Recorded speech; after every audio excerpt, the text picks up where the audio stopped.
Moving on to AUDUSD and NZDUSD. Starting off with AU on the daily time frame, we can see we've had a break of structure in towards the upside. So this is our current swing range. We were speaking about this week seeing this low get taken before looking for any potential longs. It is important to note though, we still have this point of liquidity and this point of liquidity still open that could be taken before any further upside. It's also important to note that the dollar is gaining a lot of strength at the minute, and it is impacting AU and NU in a rather bearish way.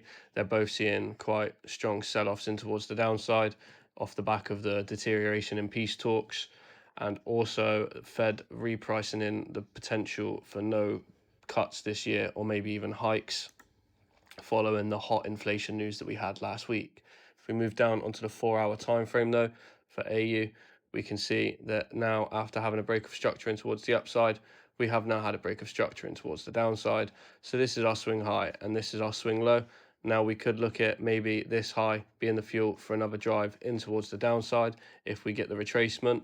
However, with how bullish the AUD will become upon a peace deal talk, I'll also be looking for a potential to get into a position if we start forming some nice price action on the lower time frame and creating a nice 1-hour bullish trend.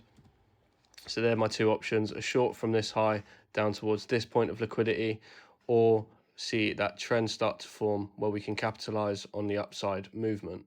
Moving on to NU, we can see it on the daily time frame that we've had a break of structure with our swing low and our swing high. We've liquidated this low before then switching bullish on the lower time frame.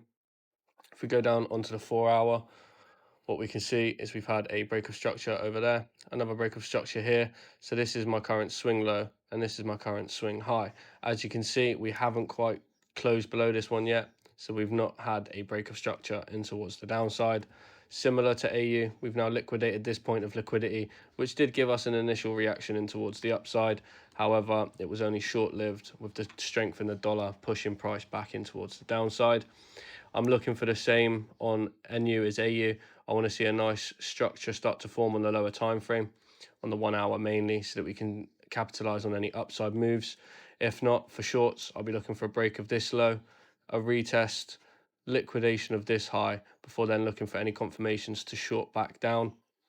As you can see, this low is still open and it could be another swipe down before we see any upside continuations.